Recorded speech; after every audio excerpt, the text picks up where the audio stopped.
No, no, I think it's not helpful for anybody. I think if people are trying to prepare for the Asia Cup or a World Cup, that's not acceptable. শ্রীলঙ্কার মাটিতে শ্রীলঙ্কাকে series হারানোর পর দেশে ফিরে home of ক্রিকেটে চেনা উইকেটে চেনা কন্ডিশনে বাংলাদেশ পাকিস্তানকেও হারিয়ে দিল, যে পাকিস্তানের বিপক্ষে তাদের মাটিতে রীতিমতো নির্মমভাবে হোয়াইট ওয়াশ হয়েছিল বাংলাদেশ দল। ব্যাপারটা নিঃসন্দেহে টাইগারদের জন্য অনেক স্বস্তির হওয়ার কথা, কিন্তু এই জয়টা আসলে কতটুকু স্বস্তির নাকি অনেক বেশি অস্বস্তির, আলোচনাটা সেখানেই হওয়া উচিত। বাংলাদেশ 110 রানে পাকিস্তানকে অল আউট করে দিয়েছিল। পাকিস্তান 60% বলই ডট খেলেছে। বাংলাদেশের বোলিং ডিপার্টমেন্টকে অবশ্যই কৃতিত্বটা দিতে হবে, আরও একজনকে কৃতিত্ব দিতে হবে। একটু আমার পেছনে দেখেন, গামিনী ডি সিলভা, এই হোম অফ ক্রিকেটের রাজা তাকে বলা হয়। গামিনীর উইকেটে বিশ্বসেরা অনেক ব্যাটসম্যানও কিন্তু খাবি খায়, এর চরিত্রটা বুঝতে পারে না। বলা হয় যে আসলে প্রেমিকার মন বোঝা যতটা সহজ, তার চেয়ে নাকি অনেক বেশি কঠিন এই মিরপুরের উইকেটের চরিত্র বা মনটা বোঝা।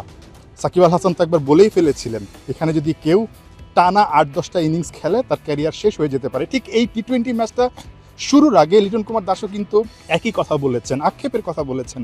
তিনি যদি বোলার হতেন, মিরপুরে খেলতেন, তার ক্যারিয়ারটা হয়তো আরও উজ্জ্বল হতো। গামিনী সিলভা উইকেটের দেখভাল করছেন। প্রশ্নটা এখানেই যে বাংলাদেশ এই জয়টা পেয়েছে সেটা আসলে কতটুকু স্বস্তির। নিঃসন্দেহে বাংলাদেশ 27 বল আগে জিতেছে। পারভেজ হোসেন ইমনের যেই ইনিংসটা নিঃসন্দেহে সেটা অনেক অনেক বেশি ইতিবাচক পজিটিভ ক্রিকেট ছিল। ভালো স্ট্রাইক রেটে তিনি ব্যাট করেছেন, কন্ডিশনটা বিবেচনা করেননি, মাথায় নেননি। বাট ওভারঅল যদি চিন্তা করেন উইকেটটা আসলে কতটুকু আইডিয়াল ছিল। পাকিস্তানের কোচ মাইক হাসান তিনি এক কথায় বলে গেছেন, এই উইকেটটা একদমই টি-20-র জন্য আদর্শ কোনো উইকেট না। No, I think it's not helpful for anybody. I think if people are trying to prepare for the Asia Cup or a World Cup, that's not acceptable. That's no excuse for some of the decisions we made with the bat, but in international cricket, that pitch is not up to international standard for sure. Mike Hasan, যিনি কিনা বিশ্বের অনেক নামি দামি দলের coaching করিয়েছেন, পাকিস্তানকে করাচ্ছেন, এর আগে নিউজিল্যান্ডের কোচ ছিলেন, আইপিএলে অনেক দলের কোচ ছিলেন, অনেক অভিজ্ঞ একজন কোচ। তিনি যখন আসলে টি-20-র জন্য আইডল না এরকম একটা মন্তব্য করেন মিরপুরের এই উইকেটকে, তখন কিন্তু বড় একটা শঙ্কার বিষয় থেকেই যায়। যদিও পারভেজ হোসেন ইমন বলেছেন খুব একটা কঠিন আসলে এই উইকেটটা ছিল না, তিনি ভালো ইনিংস খেলেছেন বলতেই পারেন। সব কিছু মিলে তার জন্য হয়তো বা ব্যাপারটা স্বস্তির ছিল। 2021 বিশ্বকাপের কথা নিশ্চয়ই মনে আছে। এই গামিনীর বানানো উইকেটেই বাংলাদেশ অস্ট্রেলিয়া এবং নিউজিল্যান্ডকে সিরিজ হারিয়েছিল। অথচ সেই 2021 বিশ্বকাপে গিয়ে কয়েকদিন পরই বাংলাদেশ রীতিমতো খাবি খেয়েছে, স্কটল্যান্ডের বিপক্ষে হেরে গিয়েছিল একমাত্র এই স্লো টার্নিং উইকেটে খেলে। ঠিক একইভাবে বাংলাদেশ আরেকটা বিশ্বকাপ যখন সামনে 2026 বিশ্বকাপ, তার আগে এই ধরনের একটা উইকেটে খেলছে।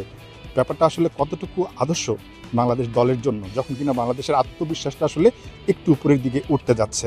বাংলাদেশ ঠিক ওই 2021 বিশ্বকাপে মূল পর্বে গিয়ে একটা ম্যাচও কিন্তু তারপরে আর জিততে পারেনি। অথচ এই মিরপুরে যে অস্ট্রেলিয়া এবং নিউজিল্যান্ডকে হারিয়েছিল, তারা বিশ্বকাপ ফাইনাল খেলেছিল 2021-এর, অস্ট্রেলিয়া চ্যাম্পিয়ন হয়েছিল। সো সব কিছু বিবেচনা করলে বাংলাদেশ দলকে অবশ্যই বা বাংলাদেশের টিম ম্যানেজমেন্টকে বা বিসিবিকে মাথায় রাখতে হবে, এই ধরনের উইকেটে খেলে আবারও যদি ফলস যেই কনফিডেন্সটা, সেই কনফিডেন্সটা নিয়ে বাংলাদেশ আরও একটা বিশ্বকাপ খেলতে যায়, সেটা কিন্তু বুমেরাং হতে পারে, হিতে বিপরীত হতে পারে বাংলাদেশ দলের জন্য। বাট বাংলাদেশ আসলে সিরিজটা জিতে শুরু করতে পেরেছে, সিরিজের মোমেন্টামটা পেয়েছে, এটা নিঃসন্দেহে অনেক পজিটিভ দিক। তবে পরের দুইটা ম্যাচে অবশ্যই মনে রাখতে হবে উইকেট ভালো হওয়া চাই, এবং ওই উইকেটে বাংলাদেশকে ভালো ব্যাটিং করতে হবে, যেটা কিনা আজকে দেখা গেছে পাকিস্তান 60% বলই ডট দিতে হয়েছে, একই সঙ্গে বাংলাদেশকে 48% বলই আসলে শেষ পর্যন্ত ডট দিতে হয়েছে। সব কিছু মিলে উইকেটটা যেন ভালো হয় এবং মাইক হাসান যেন আসলে এসে আরেকবার বলেন না যেটা আসলে আদর্শ কোনো টি-20-র উইকেট না। বাংলাদেশ দল সিরিজটা জিতবে, যেটা শুরুটা এখান থেকে হয়েছে নিঃসন্দেহে, সেই কামনাটাই আমরা করছি। নাহিয়ান বিন জসিম, 71, ঢাকা।